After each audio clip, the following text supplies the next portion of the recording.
मोहतरम सामीन, अस्सलामु अलैकुम वरहमतुल्लाहि वबरकातुहू। इस बार हम आपके लिए पेश कर रहे हैं क़िससुल अंबिया।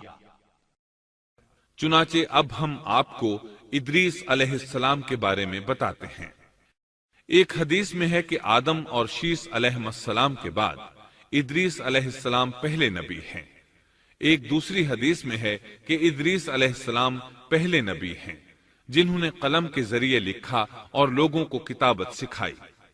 हाफिज इब्ने कसीर ने उनका हुलिया कुछ यूं बयान किया है: पूरा कदो कामत, खूबसूरत, खूब रू, घनी दाढ़ी, उम्दा औसाफ के मालिक, चौड़े कंधे, मजबूत हड्डियां, दुबले पतले, सुरमगी चमकदार आंखें, गुफ्तगू बावकार, खामोशी पसंद, संजीदा और मतीन, चलते हुए नजर नीची, इंतहाई फिक्र खौज के आदि, गुस्से के वक्त सख्त गजबनाक, बातें करने में शहादत की उंगली से बार बार इशारा करने के आदि। इदरीस अलैहिस्सलाम शीस अलैहिस्सलाम की शरीयत पर अमल पैरा रहे। चूंकि इदरीस अलैहिस्सलाम रसूल भी थे, इसलिए अल्लाह की तरफ से मुस्तकिल उन पर शरीयत नाजिल हुई, जिसकी तशरीह व तफसीर करके लोगों को अहकाम इलाही से आगाह फरमाते। इदरीस अलैहिस्सलाम ने जब देखा कि मुफसिदीन ईमान वालों पर जुल्म ज्यादती कर रहे हैं, उनका फसाद बढ़ता जा रहा है और समझाने के बावजूद ये लोग बाज नहीं आ रहे, तो उन्होंने अपने पैरोकारों को जिहाद का हुक्म दिया। इदरीस अलैहिस्सलाम पहले शख्स हैं जिन्होंने अल्लाह के रास्ते में जिहाद किया, गनीमतें हासिल की और दुश्मनों को कैदी बनाया। लेकिन गनीमतें और कैदी उनके लिए हलाल नहीं थे। रसूलुल्लाह सल्लल्लाहु अलैहि वसल्लम पहले रसूल हैं जिनके लिए गनीमतें हलाल की गईं। लेकिन ये बात यकीनी है कि जिहाद सबसे पहले इदरीस अलैहिस्सलाम ने किया। उन्होंने जिहाद के लिए सबसे पहले एक लश्कर तैयार किया, फिर उस लश्कर को दो हिस्सों में तकसीम किया। एक हिस्सा प्यादों पर मुश्तमिल था, दूसरा सवारों पर। चुनाचे भरपूर तैयारी के बाद इदरीस अलैहिस्सलाम ने काबिल की कौम पर चढ़ाई कर दी। हक व बातिल के दरमियान जबरदस्त मारके हुए। आखिरकार इदरीस अलैहिस्सलाम ने उन्हें घुटने टेकने पर मजबूर कर दिया। उनका बहुत सा माल व असबाब लूट लिया और लोगों को कैदी बना लिया। अल्लाह ताला ने इन तमाम बातों का जिक्र नहीं फरमाया, बल्कि अल्लाह ने उनकी सीरत के बारे में अपनी किताब कुरान मजीद में इशारतन जिक्र फरमाया है। मसलन सूरह मरियम आयात 56 और 57 में इरशाद होता है, और इस किताब में इदरीस का भी जिक्र कर, वो भी नेक किरदार नबी थे, हमने उन्हें बुलंद मकाम पर उठाया।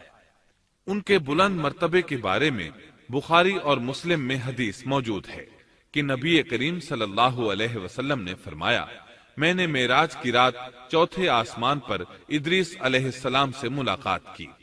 वो चौथे आसमान पर बुलंद मकाम पर फाइज थे। इब्ने जरीर ने एक रिवायत बयान की है। वो रिवायत इस बात की वजाहत करती है कि अल्लाह ताला के इरशाद वरफ़अनाहु मकानन अलिय्या से क्या मुराद है, इसका क्या मफहूम है। इब्ने जरीर के अलावा दीगर बड़े बड़े मुफस्सिरीन और मुअर्रिखीन ने भी इस रिवायत को जिक्र किया है, लेकिन इसकी कोई सही सनद नहीं मिल सकी। वो रिवायत ये है। इब्ने अबी हातिम वगैरह ने इस रिवायत को हिलाल बिन यसार से बयान किया है। वो कहते हैं, मेरी मौजूदगी में इब्ने अब्बास रज़ी अल्लाहु अन्हुमा ने काब रहमतुल्लाह अलैहि से पूछा, काब, इदरीस अलैहिस्सलाम के मुताल्लिक अल्लाह ताला के इस कौल वरफ़अनाहु मकानन अलिय्या, हमने उन्हें बुलंद मकाम पर उठा लिया, का क्या मतलब है? तो काब रहमतुल्लाह अलैहि ने जवाब दिया, अल्लाह ताला ने इदरीस अलैहिस्सलाम पर एक मर्तबा ये वही नाजिल फरमाई, ऐ इदरीस, तमाम अहले दुनिया जिस कदर रोजाना नेक अमल करेंगे, उन सब के बराबर में तुझे हर दिन अज्र दूंगा। इदरीस अलैहिस्सलाम ने यह सुना तो उन्हें ख्वाहिश महसूस हुई कि मेरे आमाल में रोज अफजूं इजाफा हो, इसलिए उम्र का हिस्सा तवील हो जाए तो अच्छा है। उन्होंने वही इलाही और अपने इस ख्याल को एक रफीक फरिश्ते पर जाहिर करके कहा, इस मामले में मौत के फरिश्ते से गुफ्तगू करो ताकि मैं नेक आमाल का ज्यादा से ज्यादा वक्त हासिल कर सकूं। اس فرشتے نے جب یہ سنا تو ادریس علیہ السلام کو اپنے بازوؤں پر بٹھا کر لے اڑا۔ جب یہ چوتھے آسمان سے گزر رہے تھے تو موت کا فرشتہ زمین پر آنے کے لیے اتر رہا تھا، وہیں دونوں کی ملاقات ہو گئی۔ دوست فرشتے نے موت کے فرشتے سے ادریس علیہ السلام کے بارے میں گفتگو کی۔ موت کے فرشتے نے دریافت کیا، ادریس علیہ السلام کہاں ہیں؟ اس نے کہا، میری پشت پر۔ موت کا فرشتہ کہنے لگا، مجھے اللہ کی طرف سے یہ حکم ملا ہے کہ چوتھے آسمان پر ادریس علیہ السلام کی روح قبض کروں، اس لیے میں سخت حیرت میں تھا کہ یہ کیسے ممکن ہے۔ ادریس علیہ السلام تو زمین پر ہیں۔ چنانچہ موت کا فرشتہ ادریس علیہ السلام کے پاس آیا، ان سے اجازت طلب کی اور ان کی روح قبض کر لی۔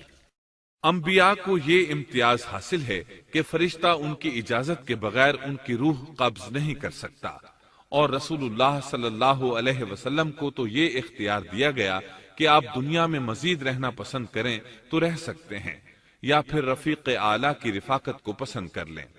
آپ نے رفیق اعلیٰ کی رفاقت کو پسند فرمایا۔ اس طرح ادریس علیہ السلام کی روح چوتھے آسمان پر قبض کی گئی۔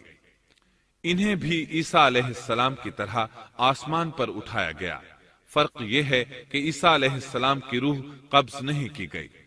یہ واقعہ نقل کر کے کعب رحمت اللہ علیہ فرماتے ہیں کہ اللہ تعالیٰ کے ارشاد وَرَفَعْنَاهُ مَكَانًا عَلِيًّا کی تفسیر یہی ہے، لیکن درست بات یہ ہے کہ یہ اسرائیلی روایت ہے۔ ادریس علیہ السلام کی وفات ہو گئی تو لوگ فساد میں اور بڑھ گئے، ان میں شر پھیل گیا، تاہم وہ توحید پر قائم رہے۔ بت پرستی کا ان میں کوئی شعور نہیں تھا۔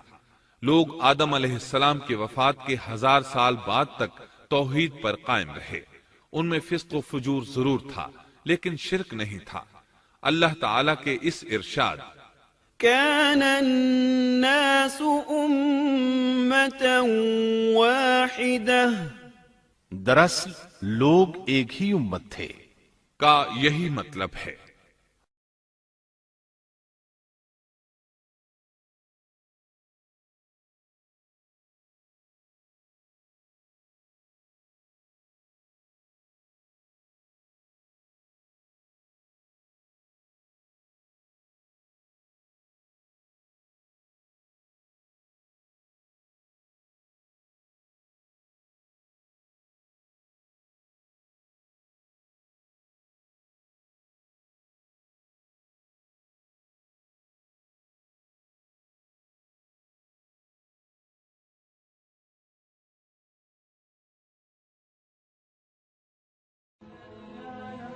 Thanks for watching.